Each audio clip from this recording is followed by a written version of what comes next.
ஒரு நாள் ஒரு 10-15 பள்ளிக்கூடத்து பிள்ளைங்க தேடிட்டு வந்தாங்க. உங்களை பார்த்துட்டு தான் போகணும், அதுக்காக தான் வந்திருக்கோம்னாங்க. என்ன விஷயம்னு கேட்டோம். நாங்கள்லாம் கூடி ஒரு முடிவு பண்ணியிருக்கிறோம், அதை உங்ககிட்ட சொல்லணும் அப்படின்னாங்க. அதுவும் ஒரு வாண்டு பையன் அதை சொன்னான். என்ன முடிவு அது அப்படின்னு கேட்டோம் ரொம்ப ஆர்வமாக. அதை இப்போ சொல்ல மாட்டோம், எங்களுக்கு பிடிக்கிற மாதிரி ஏதாவது ஒரு தகவல் சொன்னால் அதுக்கப்புறம் நாங்கள் அதை சொல்கிறோம் அப்படின்னா அந்த வாண்டு பையன். சரி, சின்ன பையன்கிட்ட இன்றைக்கி வசமாக மாட்டிக்கிட்டோம் அப்படின்னு நினச்சிக்கிட்டு அவங்களுக்கு தகுந்த மாதிரி ஒரு கதை சொல்ல ஆரம்பித்தோம். அது என்ன கதைன்னா, ஒரு பெரிய காடு, அதில் பலவிதமான மிருகங்கள். அந்த காட்டுக்கு ஒரு சிங்கம் தான் ராஜா. எப்பவும் காட்டுக்கு அது தானே ராஜா. ஒரு பெரிய யானைக்கு இது பொறுக்கலை. என்ன இது, எப்போ பார்த்தாலும் இங்கே சிங்கத்துக்கே ராஜா பதவி கிடைக்குது, நான்லாம் எவ்வளவு பலசாலியாக இருக்கிறேன், அப்படி இருந்தும் எனக்கு அந்த பதவி கிடைக்கலையே அப்படின்னு தனக்குள்ளே பொறுமிக்கிட்டே இருந்தது. ராஜா பதவியை நினச்சி ரொம்ப ஏக்கம், அதுக்கு பதவி மோகம். இந்த சமயம் பார்த்து ஒரு குள்ள நரி கூட்டம் அதை தேடிட்டு வந்தது. ஐயா பெரியவங்களே, நீங்கள் இந்த காட்டுக்கு ராஜாவாக இருக்க ஆசைப்படுறீங்க, அதில் ஒன்றும் தப்பு இல்லை. ஆனால் அதுக்கு முன்னாடி நீங்கள் எங்கள் கூட்டத்துக்கு கொஞ்ச நாள் தலைவராக இருங்க, அதாவது ராஜாவாக இருங்களேன், உங்களுக்கும் ஒரு ட்ரைனிங் கிடைச்சது மாதிரி இருக்கும் அப்படின்னு சொல்லியிருக்குது இந்த கூட்டம், குள்ள நரி கூட்டம். இதை கேட்ட உடனே யானைக்கு ரொம்ப சந்தோஷம் தாங்கலை. அதுதான் எப்போன்னு பதவிக்காக காத்துக்கிட்டு இருக்குதே. இருந்தாலும் கொஞ்சம் பிகுவோட, சரி நீங்கள்லாம் இவ்வளோ தூரம் என்னை தேடிட்டு வந்து கேட்கறதுனால மறுக்க முடியல அப்படின்னு ரொம்ப ஏதோ அவளுக்கு சிரமப்பட்டு ஒத்துக்கிறது மாதிரி ஒத்துக்கிட்டது. ஏதோ உங்கள் ஆசைக்கு கட்டுப்படுறேன், கொஞ்ச நாள் உங்கள் கூட்டத்துக்கு ராஜாவாக இருக்கிறதுக்கு சம்மதிக்கிறேன் அப்படின்னுது. உடனே அந்த யானை ராஜ நட போட ஆரம்பிச்சிட்டுது. யானை சாதாரணமாக நடந்தாவே எப்படி இருக்குங்கிறது நமக்கு தெரியும். அதுவே ராஜ நடந்தால் எப்படி இருக்கும் கற்பனை பண்ணி பாருங்கள்.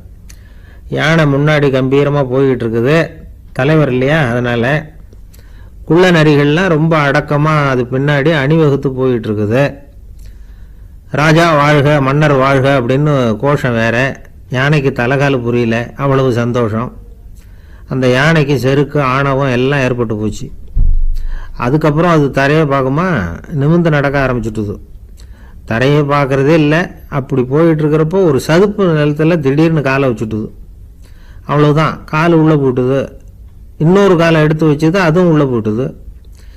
அந்த 2 காலையும் எடுக்கிறதுக்காக அடுத்த 2 காலையும் அழுத்திச்சு, அதுவும் உள்ளே போக ஆரம்பிச்சுட்டுது. இப்போ 4 காலம் வசமாக சேத்துல அழுந்தி போச்சு, எடுக்க முடியல.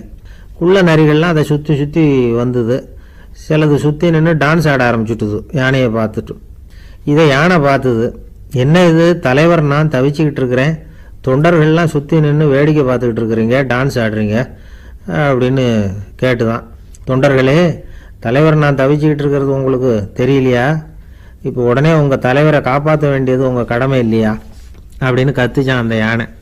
குள்ள நரிகளில் ஒன்று முன்னாடி நின்று அந்த யானையை பார்த்து தான், தலைவரே எங்களுக்கு ரொம்ப நாளாக ஒரு ஆசை, அந்த ஆசையை நிறைவேற்றிக்கிறதுக்காகத்தான் உங்களை எங்கள் தலைவராக ஏற்றுக்கிறோம்னு சொன்னோம் அப்படின்னு தான். என்ன ஆசைன்னு கேட்டிருக்கு யானை. யானை கறி சாப்பிட்டு பார்க்கணுங்கிறது எங்களுக்கு ரொம்ப நாளாக ஆசை, அது இன்றைக்கி தான் நிறைவேற போகுது அப்படின்னு தான் அந்த நரி. இதை கேட்ட உடனே அந்த யானை அப்படியே மூர்ச்சி ஆகிட்டு தான். நரிகள்லாம் அது மேலே ஏறி குதற ஆரம்பிச்சுட்டு தான். பதவி மேலே இருந்த பேராசை அந்த பலசாலியான யானையையே மாட்டி விட்டுட்டுது பார்த்தீங்களா அப்படின்னு சொல்லி முடித்தோம் இந்த கதையை அந்த சின்ன பிள்ளைங்கக்கிட்ட. சரிங்க, இப்போ நாங்கள் உங்களை தேடி வந்த விஷயம் என்னங்கிறத சொல்லவா அப்படின்னா ஒரு வாண்டு பையன். சீக்கிரம் சொல்லு தம்பி, சஸ்பென்ஸ் தாங்கலை அப்படின்னோம். அவன் மெதுவாக எங்களை பார்த்து சொல்கிறான், எங்களுக்கு கொஞ்ச நாள் நீங்கள் தலைவராக இருந்தால் தேவலை அப்படின்னா.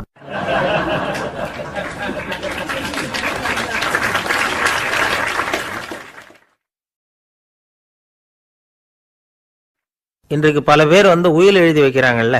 இந்த உயில்னா என்ன? அதாவது ஒரு நபர் தனக்கு பின்னாடி தன்னுடைய சொத்துக்கள் யாருக்கு போய் சேரணும்னு நினைக்கிறாரோ அந்த நினைப்பை சட்டப்படி உறுதிப்படுத்துறது தான் உயில். சரி, உயிலை யார் எழுதலாம்? 18 வயசு பூர்த்தியான யாரும் உயில் மூலமாக சொத்துக்களை விநியோகிக்கலாம். கண் பார்வை இல்லாதவங்க, காது கேளாதவங்க, வாய் பேச முடியாதவங்க, இவங்கெல்லாம் கூட உயில் எழுதி வைக்கலாம். புத்தி சுவாதீனம் இல்லாதவங்க கூட சில சமயம் புத்தி தெளிவாக இருந்தால் உயில் எழுதலாமா. குடிபோதையில் இருக்கிறவங்க, தாங்கள் என்ன செய்கிறோங்கிறது தெளிவாக அறிய முடியாதவங்க, நோய் நொடியில் இருக்கிறவங்க, இவங்கெல்லாம் உயில் எழுத முடியாது. ஒருத்தரை நிர்பந்தப்படுத்தி ஏமாத்தி அல்லது சுய நினைவில்லாத ஒருத்தர்கிட்ட எழுதி வாங்கி வைக்கிற உயில் செல்லாது. உயிலை இந்த முறையில தான், இந்த படிவத்தில் தான் எழுதணும்னு சட்டத்தில் விதி எதுவும் கிடையாது. இதுக்கு முத்திரை கட்டணமும் கிடையாது. உயிலை வெற்று காகிதத்தில் எழுதலாம். அச்சு அடிக்கணும், டைப் அடிக்கணுங்கிற அவசியம் கூட இல்லை. கையாலேயே கூட எழுதலாம். எழுதி இருக்கிறது புரியணும், அவ்வளவுதான். குறைந்தபட்சம் 2 சாட்சிகளை வச்சுக்கிட்டு உயில் எழுதுறவர் அதில் கையெழுத்து போடணும். கையெழுத்து போட தெரியாதுன்னா இடது கை பெருவிரல் ரேகை வைக்கலாம். உயில் சாசனத்துக்கு சாட்சிகள் கையெழுத்து இல்லைன்னாலும் அது செல்லாது. அப்புறம் பிரிவிலேஜ்டு வில் அப்படின்னு இருக்கு. அதுக்கு மட்டும் சாட்சிகள் தேவையில்லை. அது என்னன்னா, இந்த விமானப்படை, கப்பல் படை அல்லது யுத்தத்தில் பணிபுரியும் நபர்கள் அவங்கெல்லாம் இருக்கிறாங்க இல்லையா, அப்படிப்பட்டவங்க எழுதுகிற உயில் அது. அதுக்கு சில விசேஷ சலுகைகள் உண்டு. ஒருத்தர் முதல்ல ஒரு உயில் எழுதி வைக்கிறார், அதுக்கப்புறம் மனசு மாறி போகுது, அது வேணாம்னு நினைக்கிறார், ரத்து செஞ்சுடலாம். அதுக்கப்புறம் வேற உயிலும் எழுதலாம். உயிரோடு இருக்கிற வரைக்கும் எத்தனை தடவை வேணும்னாலும் உயில் எழுதலாம். கடைசியா எழுதப்பட்ட உயில் சட்டப்படி சரியா இருந்தா அதுதான் அமலுக்கு வரும். சரி, எழுதுற உயில ரகசியமா வச்சிருக்கிறது எப்படி? இது ஒரு கேள்வி. இதுக்கு என்ன செய்யணும்னா, ஒருத்தர் உயிலை எழுதினதுக்கு அப்புறம் அவர் தானாவோ அல்லது அங்கீகரிக்கப்பட்ட முகவர் மூலமாகவோ, அதாவது ஒரு ஏஜென்ட் மூலமாகவோ, ஒரு கவரில் போட்டு சீல் வச்சு கவர் மேலே தன்னுடைய பெயரை எழுதி அல்லது அந்த ஏஜென்ட் பெயரை எழுதி கவர் மேலே என்ன அடக்கம் செய்யப்பட்டிருக்கு, உள்ள என்ன இருக்கு அப்படிங்கிற விவரம்லாம் எழுதி சார் பதிவாளர்கிட்ட ஒப்படைக்கலாம். இதுக்கு கட்டணம் உண்டு. அதுக்கப்புறம் எப்போ தேவைப்படுதோ அப்போ ஒரு மனு கொடுத்து அந்த கவரை திரும்ப வாங்கிக்கலாம். இப்போ எழுதுகிற உயில இவ்வளவு நாளுக்குள்ள பதிவு செய்யணுங்கிற கால வரையறை உண்டா அப்படின்னு ஒரு கேள்வி வரலாம் இல்லையா? எப்போ வேணும்னாலும் பதிவு செய்யலாம். நம்மால் ஒருத்தர் ஒரு நாள் ரொம்ப அவசரமா வந்தார். இந்த உயில் எழுதுறது சம்பந்தமா பூரா விவரமா எனக்கு உடனே தெரியணும்னார். நான் உடனே அவரை வக்கீல் ஒருத்தர்கிட்ட அழைச்சிட்டு போனேன். இவர் அவர்கிட்ட எல்லா விவரமும் கேட்டு தெரிஞ்சுக்கிட்டார். ரொம்ப தேங்க்ஸ்ன்னு சொல்லிவிட்டு 2 பேரும் வெளியில வந்தோம். அதுக்கப்புறம் இவர்கிட்ட கேட்டேன், ஆமா இவ்வளவு விவரமா கேட்குறீங்களே, உங்களுக்கு எத்தனை பிள்ளைங்க சார் அப்படின்னு கேட்டேன். 6 பேர் சார் அப்படின்னார். சரி, இருக்கிற சொத்து எவ்வளவுன்னு கேட்டேன். அதை இனிமே தான் சம்பாதிக்க போறேன் அப்படின்னார்.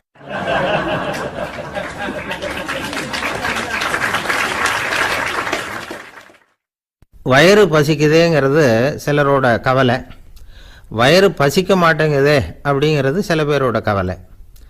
2 விதமான கவலைக்கும் வயிறு தான் காரணமாக இருக்குது. வயிறு பசிச்சதுன்னா அது இயற்கை, வயிறு பசிக்கலைன்னா அது வியாதி. ஆனால் பசியையும் நாம் பசிப்பிணி அப்படின்னு தான் சொல்லுவோம். என்ன காரணம்? வியாதியை போக்க வேண்டியது எவ்வளவு முக்கியமோ அதை விட முக்கியம் பசியை போக்க வேண்டியது.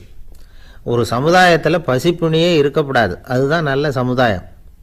பசியை போக்கணும்னா சாப்பாடு போடணும், பசியின்மையை போக்கணும்னா வைத்தியம்தான் பண்ணணும். இது சம்பந்தமாக எவ்வளவோ ஆராய்ச்சிகள் நடக்குது, நிறைய மருந்து கண்டுபிடிச்சிருக்கிறாங்க. நம்ம உடம்புல பசியை தூண்டக்கூடிய பகுதி எது, இதை முதல்ல தெரிஞ்சுக்கணும் இல்லையா? நாம் சாப்பிட்ற ஆகாரம் செரிக்கிறதுக்கு எது காரணம் தெரியுமா? நம்ம மூளையோட பின்பகுதி தான் அதுக்கு காரணமாக இருக்குதாம்.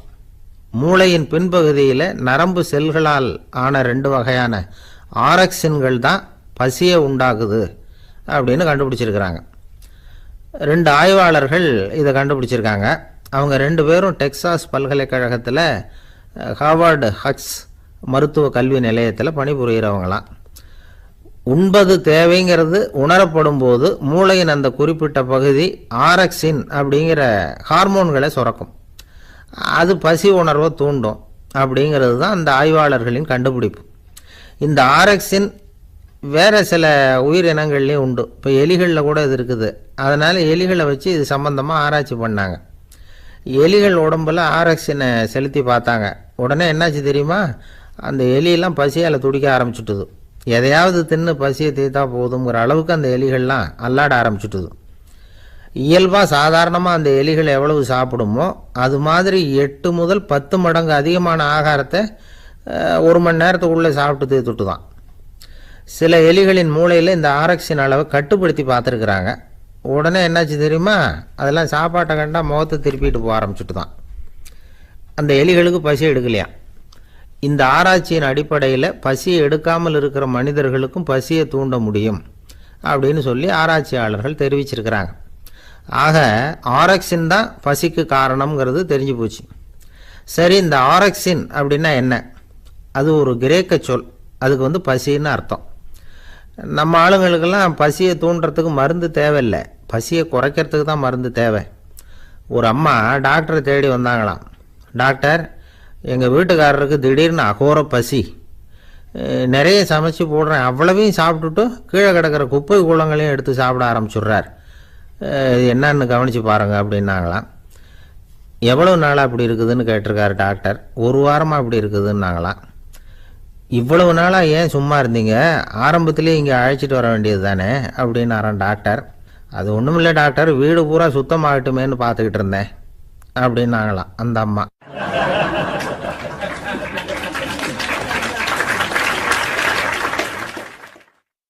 மேலே எனக்கு அளவு கடந்த அன்பு அப்படின்னு யாராவது சொன்னால் அதை அலட்சியமாக நினச்சிடக்கூடாது. அது கொஞ்சம் சீரியஸான விஷயம். அளவுக்கு மிஞ்சினா எதுவுமே இடைஞ்சல் தானே. அன்பும் அப்படி தான். அன்பு அதிகமாக இருந்தால் அது எப்படி கெடுதல் பண்ணும் அப்படிங்கிற சந்தேகம் உங்களுக்கு வரலாம். தசரதன் கதை என்னாச்சு? கைகேயி மேலே வச்சு அளவு கடந்த அன்பு ராமன் காட்டுக்கு போகிறாப்புல ஆயிட்டுதில்ல. தசரதன் எப்பேற்பட்ட அரசன். விஸ்வாமித்திரர் சொல்கிறார், என்ன மாதிரி முனிவர்களுக்கும் தேவர்களுக்கும் ஏதாவது கஷ்டம் வந்தால் முதல்ல முருகன் கிட்ட போவோம், அப்புறம் பரமசிவனை போய் பார்ப்போம், அதுக்கப்புறம் திருமால்கிட்ட போவோம், அப்புறம் பிரம்மன் இந்திரன் இவங்களெல்லாம் போய் பார்ப்போம், இவங்களாலையெல்லாம் முடியலன்னா கடைசியில் அயோத்திக்கு வருவோங்கிறார்.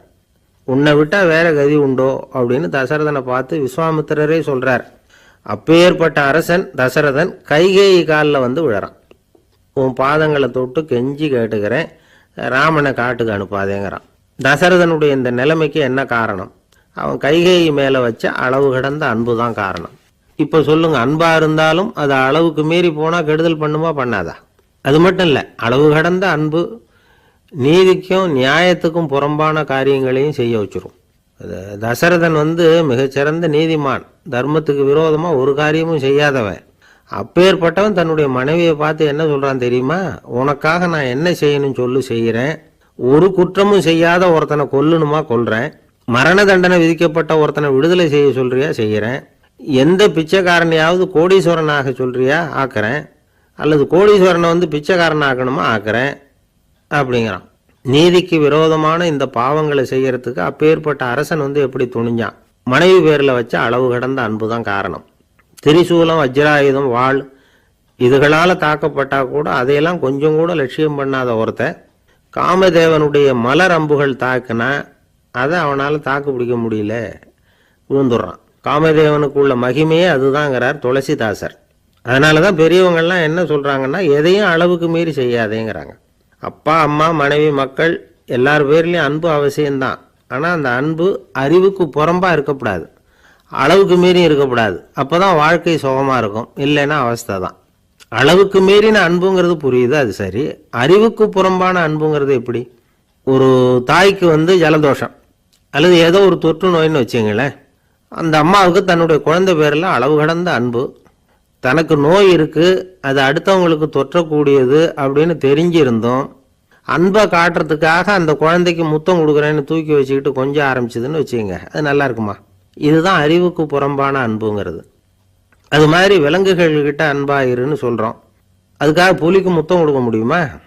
அப்படி கொடுத்தா அது அறிவுக்கு புறம்பான அன்பு. அதனால் அன்பு கூட அறிவுபூர்வமாக இருக்கணும் அப்படிங்கிறத இன்றைக்கி தகவல் மூலமாக நாம் புரிஞ்சுக்கணும். இந்த காலத்து காதலன் தன்னுடைய காதலிகிட்ட சொன்னானாம், இதை பாரு, உன் பேரில் எனக்கு அளவு கடந்த அன்பு, உனக்காக என்ன செய்யணும் சொல்லு செய்கிறேன், நெருப்பில் நடக்கணுமா நடக்கிறேன், நீரில் குதிக்கணுமா குதிக்கிறேன், உயிரையே கொடுக்கணுமா கொடுக்குறேன் அப்படின்னா. சரி, வர்ற ஞாயிற்றுக்கிழமை சாயந்தரம் 6 மணிக்கு இதே இடத்துக்கு வாங்க அப்படின்னு அந்த பொண்ணு. இவன் கொஞ்சம் யோசனை பண்ணி பார்த்துட்டு, அன்னைக்கு மழை பெய்யாமல் இருந்தால் வந்துடுறேன் அப்படின்னானா.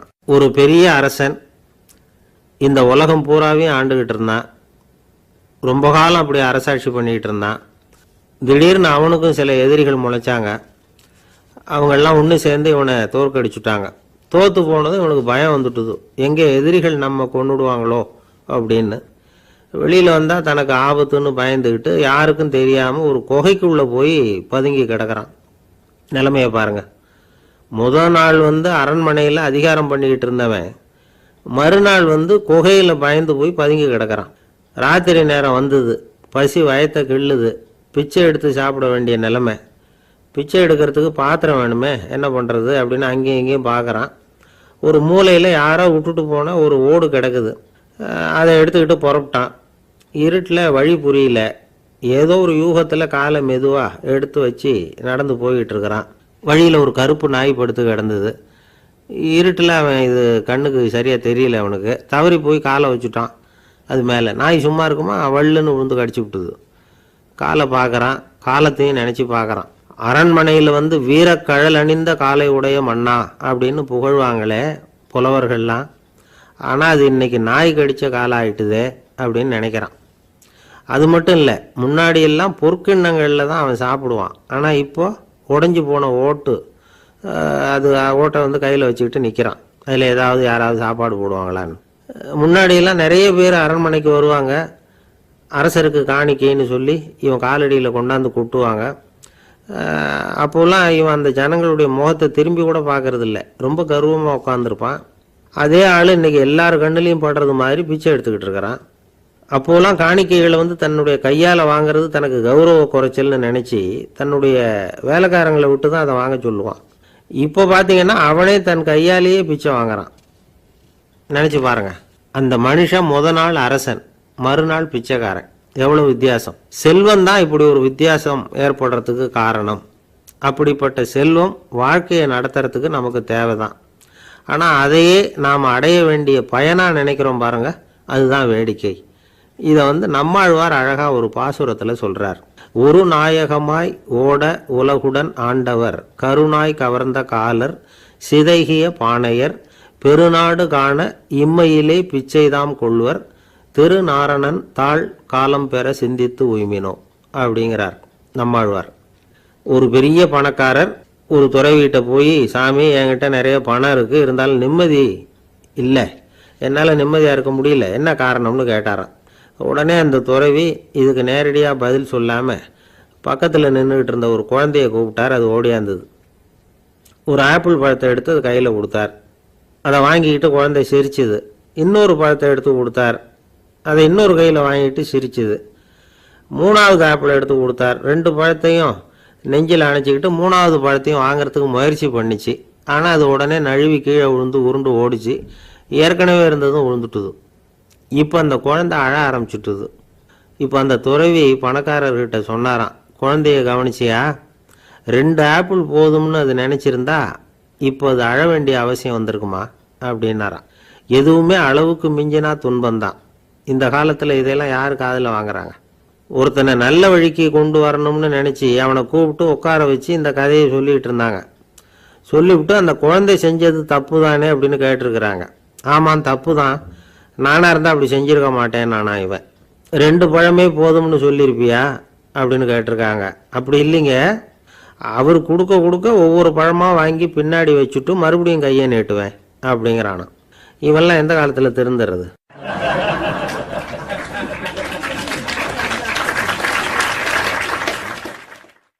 ஒரு பெரிய தத்துவ சிந்தனையாளர் இருந்தார், சுவாங்சு அப்படின்னு பேர். அவருடைய மனைவி ஒரு நாள் திடீர்னு காலமாயிட்டாங்க. ஐயோ பாவம், அவர் ரொம்ப வருத்தப்படுவார், போய் ஆறுதலாக 4 வார்த்தை பேசிவிட்டு வரலாம் அப்படின்னு நினச்சிக்கிட்டு நிறைய பேர் அவரை தேடிட்டு வந்தாங்களாம். வந்தவங்களுக்கு ஆச்சரியம். ஏன்னா இவர் வருத்தப்பட்டுக்கிட்டு இருப்பார் அப்படின்னு தானே எதிர்பார்த்தாங்க. அப்படி இல்லை, தாளம் போட்டுக்கிட்டு உட்காந்துருக்கிறார். தாளத்துக்கு தகுந்த மாதிரி பாட்டு வேற பாடிக்கிட்டு இருக்கிறார். என்ன மனுஷன் அவர், கொஞ்சம் கூட கவலை இல்லாமல் இப்படி இருக்கிறாரு அப்படின்னு நினச்சாங்க. ஒருத்தர் துணிஞ்சு அவர்கிட்ட கேட்டுவிட்டார், என்னங்க இது இப்படி அப்படின்னு. அதுக்கு அவர் என்ன சொன்னார் தெரியுமா? இதை பாருங்க, என்னுடைய மனைவி பிறக்கிறதுக்கு முன்னாடி அவளுக்கு உயிரும் கிடையாது, உடலும் கிடையாது. அதுக்கு பிறகு தான் உயிர் வந்தது, உடல் வந்தது, அந்த உருவம் வந்தது. இப்போ என்ன ஆச்சு? அந்த உருவமும் உயிரும் போயிட்டுது, அவ்வளவுதானே. வந்தது போயிட்டுது. இளவேனில் காலம், இலையுதிர் காலம், பனிக்காலம், இப்படி பருவங்கள் மாறி மாறி வருது இல்லையா? அது மாதிரி பிறப்பும் இறப்பும் மாறி மாறி வருது. இது இயற்கை. இதுக்காக அழுதா அது எப்படி அப்படின்னாராம். ஞான தெளிவு அடைஞ்சவங்களுக்கு எல்லாமே சுகம்தான். திருவள்ளுவரும் அதை தான் சொல்றார். உறங்குவது போலும் சாக்காடு, உறங்கி விழிப்பது போலும் பிறப்பு. தூங்கிறதுக்கெல்லாம் நாம் வருத்தப்பட்டுக்கிட்ட இருக்கிறோமா? இன்றைக்கி தூங்க வேண்டியிருக்குதே, இன்னும் கொஞ்சம் நேரத்தில் நான் தூங்க வேண்டியிருக்கு அப்படின்னு சொல்லி யாராவது அழுதுகிட்டு இருப்பாங்களா? அதனால் இந்த உலக வாழ்க்கையினுடைய இயல்பை யதார்த்தத்தை நாம் தெளிவாக புரிஞ்சுக்கணும். அப்படி புரிஞ்சுக்கிட்டால் நாம் கவலை இல்லாமல் வாழ முடியும். ஒரு வயசான தாத்தா பாட்டி 60 வருஷத்துக்கு முன்னாடி அவங்களுக்கு கல்யாணம் ஆச்சு, ஒன்றாவே வாழ்ந்தாங்க, ஒன்றாவே இறந்து போனாங்க. இப்போ அவங்க 2 பேரும் சொர்க்கத்துக்கு போய் சேர்ந்தாங்க. அங்கே எல்லா வசதியும் இருந்தது. ஒரு பெரிய பங்களாவே இவங்களுக்கு ஒதுக்கி கொடுத்தாங்களாம். இதுக்கு எவ்வளவு வாடகைன்னு கேட்டார் தாத்தா. வாடகையெல்லாம் கிடையாது, இலவசம் அப்படின்னார் அங்கே இருந்தவர். அந்த வீட்டுக்கு பின்னாடி ஒரு பெரிய புல்வெளி இருந்தது. இதில் விளையாட ஏதாவது கட்டணம் உண்டான்னு கேட்டிருக்கார் தாத்தா. அதெல்லாம் ஒன்றும் கிடையாது, பணம்லாம் கட்ட வேண்டியதில்லை அப்படின்னார் அவர். பக்கத்தில் ஹோட்டல் மாதிரி ஒரு பெரிய கட்டடம், உள்ள சாப்பாட்டு மேஜைகள், அது மேலே விதவிதமான பலகாரங்கள். சாப்பாட்டுக்கெல்லாம் எவ்வளவு அப்படின்னு விசாரிச்சாராம் தாத்தா. அதுதான் சொன்னேன்னு, இங்கே எல்லாமே இலவசம்தான், எது வேணும்னாலும் சாப்பிட்லாம், எவ்வளவு வேணும்னாலும் சாப்பிட்லாம் அப்படின்னாரா. நீங்கள் சொல்கிறீங்க அப்படி, ஆனால் நான் சர்க்கரை சேர்த்துக்கக்கூடாது, உப்பு சேர்த்துக்கக்கூடாது, பாட்டி கையால் எப்பவும் பத்திய சாப்பாடு தான் அப்படின்னாராம் தாத்தா. இதை பாருங்கள், இங்கே உங்களுக்கு அந்த கவலையும் வேண்டியதில்லை. இங்கே நீங்கள் ஸ்வீட்டு சாப்பிட்லாம், காரம் சாப்பிட்லாம், உங்களுக்கு எந்த நோயும் வராது அப்படின்னாராம் அங்கே சொர்க்கத்தில் இருந்தவர். இதை கேட்ட உடனே அந்த தாத்தா பக்கத்தில் நின்ன பாட்டியை பார்த்து கத்துனாராம். அடி பாவி, எல்லாத்தையும் கெடுத்துட்டியே, நீ எனக்கு பத்திய சாப்பாடு போடாமல் கண்டதை திங்க விட்டுருந்தா 10 வருஷத்துக்கு முன்னாடியே நான் இங்கே சேர்ந்துருப்பேனே அப்படின்னாராம்.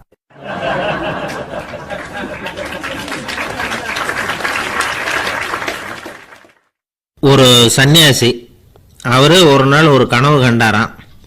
அந்த கனவில் அவர் சொர்க்கத்துக்கு போகிறார். அங்கே ஒரு பெரிய திருவிழா நடந்துக்கிட்டு இருக்குது. எங்கே பார்த்தாலும் அலங்கார வளைவுகள், வண்ணமயமான விளக்குகள், பாதைகள் பூரா மலர்கள், எல்லா கட்டடங்களும் ஒளிமயம். அவ்வளவு கோலாகலமாக பிரம்மாண்டமாக அந்த திருவிழா நடந்துக்கிட்டு இருக்குது. அது என்ன திருவிழாங்கிறது இந்த சன்னியாசிக்கு புரியல.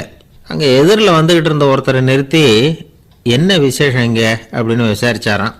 உனக்கு தெரியாத விஷயம், இன்னைக்கு இறைவனுக்கு பிறந்த நாள், அதை தான் எல்லாரும் சேர்ந்து கொண்டாடுறோம். இதுக்காக பிரம்மாண்டமான ஊர்வலம் ஒன்று வரப்போகுது, இறைவனே அந்த ஊர்வலத்தில் கலந்துகிறார் அப்படின்னார் அவர். உடனே அந்த சன்னியாசி ஒரு மரத்து நிழலில் ஒதுங்கி நின்றுக்கிட்டார். ஊர்வலம் வந்துக்கிட்டு இருக்குது. முதல்ல ஒரு குதிரை வந்துக்கிட்டு இருக்கு, அது மேலே ஒருத்தர் உட்காந்துருக்கிறார். அவருக்கு பின்னாடி நிறைய பேர் கூட்டமாக வந்துக்கிட்டு இருக்கிறாங்க. இவ்வளவு கூட்டம் இவர் பின்னாடி வருதே, யார் இவர் அப்படின்னு கேட்டார்.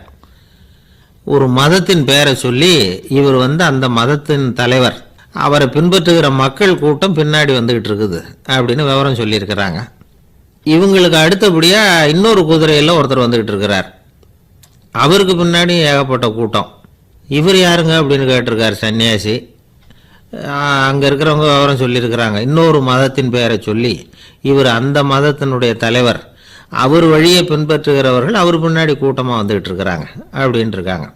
இப்படி ஒவ்வொருத்தராக குதிரை மேலே வந்துக்கிட்டே இருக்கிறாங்க. அவங்கள பின்பற்றியும் ஒவ்வொரு கூட்டம் வந்துக்கிட்டே இருக்குது. அந்த பெரிய ஊர்வலம் அது பாட்டுக்கு போய்கிட்டு இருக்குது. கடைசியாக அது முடிஞ்சது ரொம்ப நேரம் கழித்து. அதுக்கப்புறம் கொஞ்சம் நேரம் கழித்து ஒரு வயசான ஆள் குதிரை மேலே வந்துக்கிட்டு இருக்கிறார். ஆனால் அவருக்கு பின்னாடி யாருமே இல்லை. அவர் பரிதாபமாக தனியாக வந்துக்கிட்டு இருக்கிறார். அவர் அந்த ஊர்வலத்தை சேர்ந்தவரா இல்லையாங்கிறதே தெரியல. இவர் யார், இவர் ஏன் இப்படி தனியாக வந்துக்கிட்டு இருக்கிறார் அப்படின்னு கேட்டிருக்கார் அந்த சன்னியாசி. என்னது இப்படி கேட்குறீங்க, இவர் தான் கடவுள், இவருக்காக தான் இன்றைக்கி இந்த ஊர்வலமே நடக்குது, இவருக்கு தான் இன்றைக்கி பிறந்த நாள், முன்னாடி போகிற ஊர்வலம் பூரா இவருடைய பிறந்த நாளை கொண்டாடுறதுக்காக தான் அப்படின்ட்டுருக்காங்க. இதை கேட்டதும் அந்த சன்னியாசிக்கு திடுக்குன்னு தூக்கி போட்டிருக்கு. இது வரைக்கும் கனவு கண்டுகிட்டு இருந்தவர் முடிச்சுக்கிட்டார். அதுக்கப்புறம் தான் யோசித்து பார்த்துருக்கார். உண்மைதான், மக்கள் எல்லாரும் பக்தி மார்க்கத்தில் போகிறதா நினச்சிக்கிட்டு பாதை மாதிரி போய்கிட்டு இருக்கிறாங்க. கடவுளை பின்பற்றுவதாக நினைக்கிறாங்க பக்தர்கள். ஆனால் கடவுளுக்கு பின்னாடி யாருமே இல்லை. இன்னமும் இயல்பாக இதை பற்றி யோசித்து பார்த்தா, உண்மைக்கு பின்னாடி தான் நான் போய்கிட்டு இருக்கேன் அப்படின்னு நிறைய பேர் சொல்கிறாங்க. ஆனால் அந்த உண்மை அனாதையாக போய்கிட்டு இருக்குது. அப்படி ஆகிட்டுது உலகம். இந்த காலத்துலேயும் ஒரு ஊர்வலம், ஒரு பெரிய மனுஷருக்கு பிறந்த நாள் விழா. அவர் குதிரை மேலே ஏறி முன்னாடி போயிட்டுருக்கிறார். அவருக்கு பின்னாடி ஒரு 100 பேர் தொண்டர்கள் அவங்க பாட்டுக்கு போகிறாங்க. எல்லாம் பணம் கொடுத்து ஏற்பாடு பண்ணவங்க, எல்லாம் பணம் வாங்கிட்டு பின்னாடி போயிட்டுருக்குறாங்க. கொஞ்சம் தூரம் நடந்ததும் கால் வலிக்க ஆரம்பிச்சுட்டுது. ஒவ்வொருத்தரும் அப்படியே ஒதுங்க ஆரம்பிச்சிட்டாங்க. அதான் முன்னாடியே பணம் கிடைச்சிட்டுதே, இனிமேல் ஒதுங்கினா என்னன்னு ஒதுங்கிட்டாங்க. ஒரு கட்டத்தில் குதிரையில் போகிறவர் தற்செயலாக திரும்பி பார்க்குறாரு, பின்னாடி யாருமே இல்லை. எல்லோரும் ஓடி போயிட்டாங்க. ஒரே ஒரு ஆள் மட்டும் ரொம்ப விசுவாசமாக பின்னாடி நடந்து வந்துக்கிட்டு இருந்தான். ஏப்பா நீ மட்டும் வந்துக்கிட்டு இருக்கிறியே, நீ வீட்டுக்கு போகலையான்னு கேட்டிருக்காரு அவர். நீங்கள் அந்த குதிரையையும் அதுக்குள்ளே வாடகை பணத்தையும் கொடுத்துட்டீங்கன்னா நானும் போயிடுவேன் அப்படின்னு நானா இந்த ஆள்.